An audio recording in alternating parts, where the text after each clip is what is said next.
The Brothers Karamazov by Fyodor Dostoevsky. Translated by Constance Garnett. Book 2.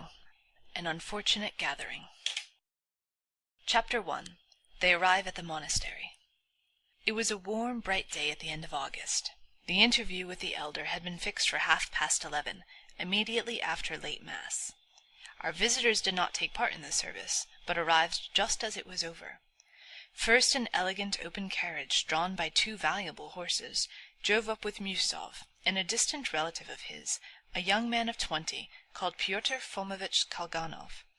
This young man was preparing to enter the university. Musov, with whom he was staying for the time, was trying to persuade him to go abroad to the University of Zurich or Jena. The young man was still undecided. He was thoughtful and absent-minded. He was nice-looking, strongly built, and rather tall. There was a strange fixity in his gaze at times. Like all very absent-minded people, he would sometimes stare at a person without seeing him. He was silent and rather awkward, but sometimes when he was alone with anyone, he became talkative and effusive, and would laugh at anything or nothing. But his animation vanished as quickly as it appeared. He was always well and even elaborately dressed. He had already some independent fortune, and expectations of much more. He was a friend of Alyosha's. In an ancient, jolting, but roomy, hired carriage, with a pair of old pinkish-grey horses, a long way behind Musov's carriage, came Fyodor Pavlovitch with his son Ivan. Dmitri was late, though he had been informed of the time the evening before. The visitors left their carriage at the hotel, outside the precincts, and went to the gates of the monastery on foot. Except Fyodor Pavlovitch, none of the party had ever seen the monastery, and Musov had probably not even been to church for 30 years. He looked about him with curiosity, together with assumed ease. But except the church and the domestic buildings, though these too were ordinary enough, he found nothing of interest in the interior of the monastery. The last of the worshippers were coming out of the church, bareheaded and crossing themselves. Among the humbler people were a few of higher rank, 2 or 3 ladies, and a very old general. They were all staying at the hotel. Our visitors were at once surrounded by beggars, but none of them gave them anything, except young Kalganov, who took a 10-kopeck piece out of his purse, and, nervous and embarrassed, God knows why, hurriedly gave it to an old woman, saying, "Divide it equally." None of his companions made any remark upon it, so that he had no reason to be embarrassed, but perceiving this, he was even more overcome. It was strange that their arrival did not seem expected, and that they were not received with special honor, though one of them had recently made a donation of 1,000 rubles, while another was a very wealthy and highly cultured landowner, upon whom all in the monastery were in a sense dependent, as a decision of the lawsuit might at any moment put their fishing rights in his hands. Yet no official personage met them. Musov looked absent-mindedly at the tombstones round the church, and was on the point of saying that the dead buried here must have paid a pretty penny for the right of lying in this holy place, but refrained. His liberal irony was rapidly changing almost into anger. "Who the devil is there to ask in this imbecile place? We must find out, for time is passing," he observed suddenly, as though speaking to himself. All at once there came up a bald-headed elderly man, with ingratiating little eyes, wearing a full summer overcoat.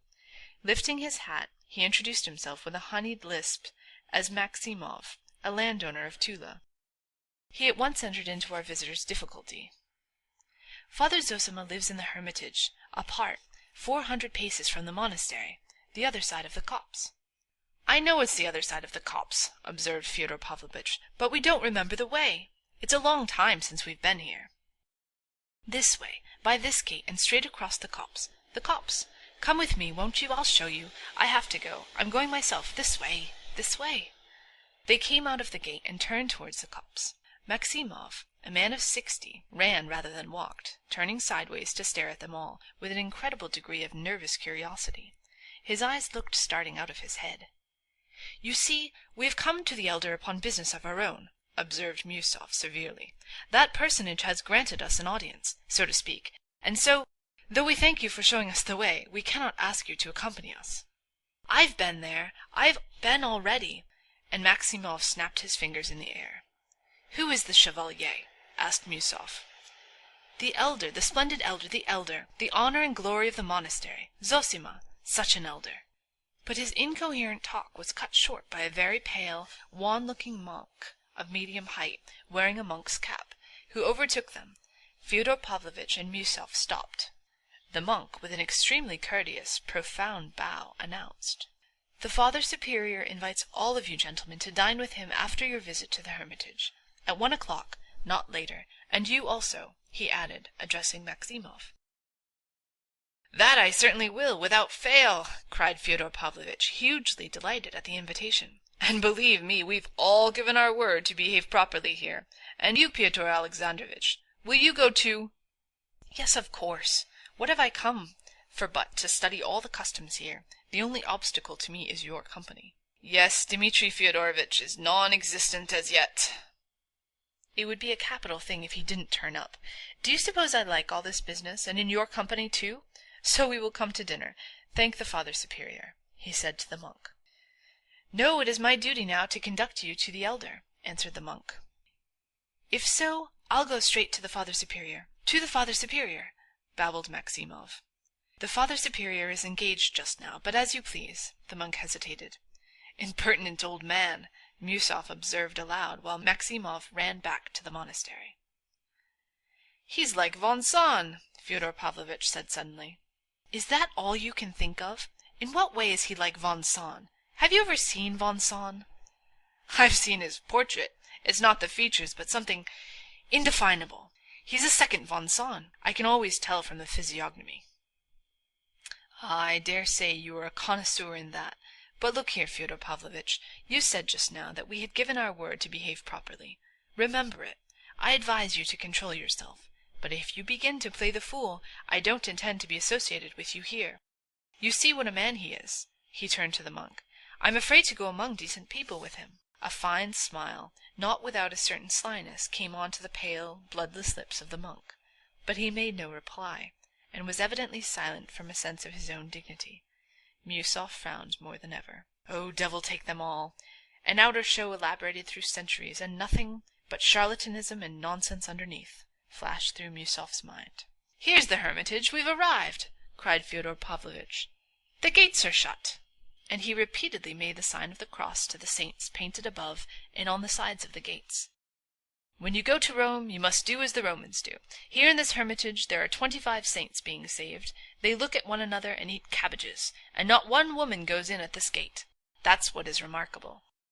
And that really is so. But I did hear that the elder receives ladies," he remarked suddenly to the monk. "Women of the people are here too now, lying in the portico there waiting.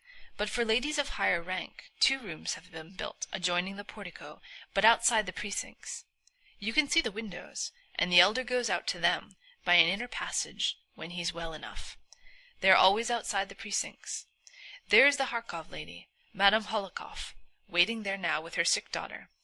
Probably he has promised to come out to her, though of late he has been so weak that he has hardly shown himself even to the people." "So then there are loopholes after all to creep out of the hermitage to the ladies. Don't suppose, Holy Father, that I mean any harm, but you know that at Athos not only the visits of women are not allowed, but no creature of the female sex. No hens, no turkeys, no cows." "Fyodor Pavlovitch, I warn you I shall go back and leave you here. They'll turn you out when I'm gone." "But I'm not interfering with you, Pyotr Alexandrovitch. Look!" he cried suddenly, stepping within the precincts. "What a vale of roses they live in!"